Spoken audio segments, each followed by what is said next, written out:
Thank you, Deputy Speaker. Slavery is one of the most heinous, most offensive human rights abuses possible. It is not, however, shamefully, something consigned to the history books, despite the conflicts which featured slavery and anti-slavery forces at their core, including the American Civil War, and despite the high aspirations of the abolitionists of the 19th century. Deputy Speaker, there are more people trapped in slavery in the world today than there have been at any time in human history. This has to be a shocking statistic. Walk Free Foundation estimates that there are approximately 40.3 million victims of modern slavery worldwide. Two-thirds of these people are in the Asia-Pacific region, many of them stuck in the global supply chains of products and services that Australians use every day. We, each of us, are part of the problem supporting slavery, and we can be instrumental in providing a solution.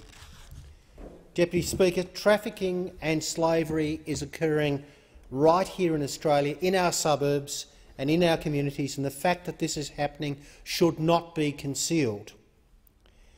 According to the Attorney-General's Department, between 2004 and 31 December 2015, the Australian Federal Police took 619 referrals for human trafficking, slavery and slavery-like practices.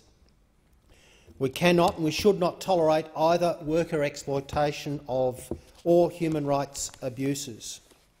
And Walk Free Foundation estimates that there are thousands of people trapped in slavery right here in Australia that need help, that need our assistance. The word slavery conjures certain images from long ago, but there is a very modern face of slavery here in Australia that is represented in our communities in a number of ways.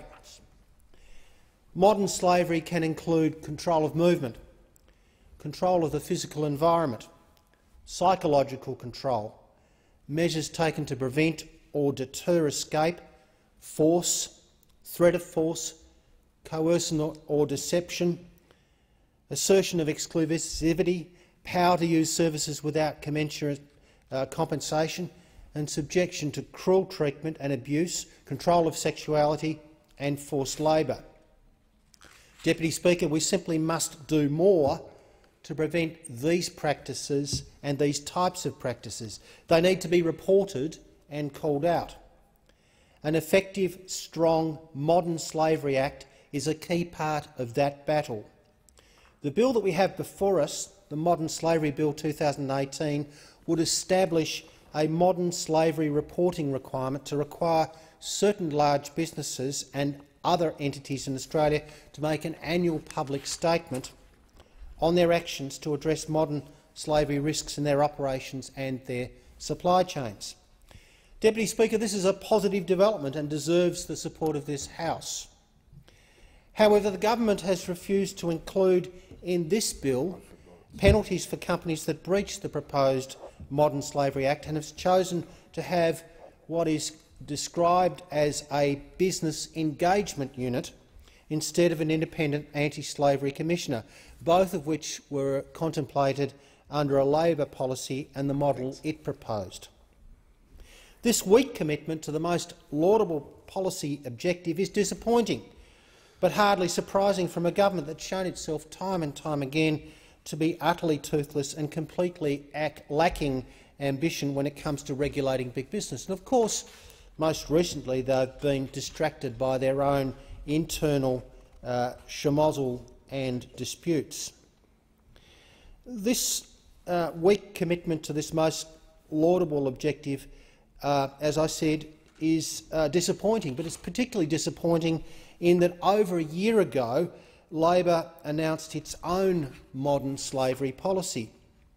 Our policy announcement included a commitment to establishing a Modern Slavery Act with a transparency in supply chain mechanism which contained penalties for non-compliance and an independent anti-slavery commissioner. When we announced this policy, we called on the government to match our commitment, because tackling slavery should be above politics. We all have good reason to make that call out. Our policy was warmly greeted by business, by civil society and the union movement.